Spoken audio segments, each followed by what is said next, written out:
Assalamualaikum warahmatullahi wabarakatuh. Perkenalkan, kami dari kelompok 3 akan mempresentasikan hasil diskusi kami mengenai tujuan dan batas-batas pendidikan. Sebelumnya, izinkan terlebih dahulu kami untuk memperkenalkan anggota kelompok kami. Yang pertama, saya sendiri, Desti Stianingsih dengan NIM 2004990. Mandiri, nama saya Fariza Aulia dengan nomor NIM 2007080. Assalamualaikum warahmatullahi wabarakatuh. Zahra dengan NIM 2007091. Assalamualaikum warahmatullahi wabarakatuh. Perkenalkan, nama saya Muhammad Yanandra Fajrian dengan nomor NIM 2005035. Perkenalkan, nama saya Salsa Lutfianti Sutati dengan nomor NIM 2006971.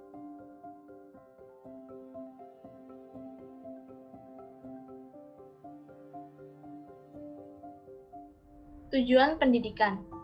Ada 3 poin penting dalam tujuan pendidikan, yaitu yang pertama, autonomi, yaitu memberi kesadaran, pengetahuan, dan kemampuan secara maksimum kepada individu maupun kelompok untuk dapat hidup mandiri dan hidup bersama dalam hidup yang lebih baik. Yang kedua, equity, yaitu keadilan. Yang terakhir ada survival, yaitu yang berarti bahwa dengan pendidikan akan menjamin pewaris kebudayaan dari satu generasi kepada generasi berikutnya. Di slide selanjutnya yaitu ada jenis tujuan pendidikan menurut Langenfeld. Yang pertama itu ada tujuan umum, merupakan suatu yang akhirnya akan dicapainya oleh pendidikan. Yang kedua ada tujuan khusus, yaitu mengkhususkan dari tujuan umum. Yang ketiga yaitu tujuan insidental, yaitu tujuan yang menyangkut suatu peristiwa khusus. Yang keempat ada tujuan sementara, yaitu tujuan yang terdapat pada langkah-langkah untuk mencapai tujuan umum. Dan yang kelima ada tujuan yang tak lengkap, yaitu tujuan yang berkenan dengan salah satu aspek pendidikan. Dan yang terakhir di sini ada tujuan perantara, yaitu tujuan yang melayani tujuan pendidikan yang lain, merupakan alat atau sarana untuk mencapai tujuan yang lainnya, khususnya tujuan sementara. Kedewasaan sebagai tujuan pendidikan. Tujuan pendidikan bisa dilihat dari perkembangan anak. Anak berkembang bukan hanya fisik jasmani, namun secara serempak berkembang rohaninya.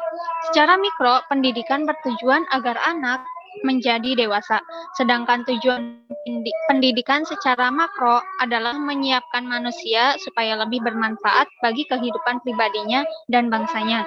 Secara umum, yang disebut manusia dewasa adalah orang yang matang secara biologis dan psikologis. Dari segi afektif, orang dewasa menunjukkan suasana emosi yang stabil atau bisa dikatakan bisa mengontrol emosinya. Batas-batas pendidikan.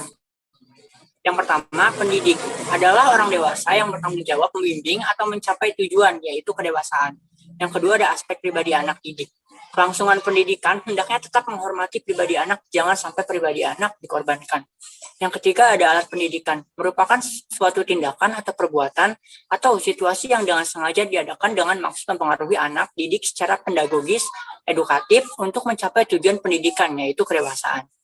Aspek tujuan. Pendidik bertujuan untuk mencapai kedewasaan. Maka dapat disimpulkan, manakala kedewasaan telah tercapai, maka pendidikan pun telah berakhir. Kemudian, aspek lingkungan. Merupakan segala sesuatu yang berada di luar anak. Lingkungan di sekitar anak dapat dikelompokkan menjadi 4 hal. Yang pertama, lingkungan alam fisik. Yang kedua, lingkungan budaya. Yang ketiga, lingkungan sosial. Dan yang keempat, lingkungan spiritual. Terima kasih atas perhatiannya. Mohon maaf apabila masih banyak kesalahan dalam presentasi yang kami sampaikan. Assalamualaikum warahmatullahi wabarakatuh. Wassalamualaikum warahmatullahi wabarakatuh.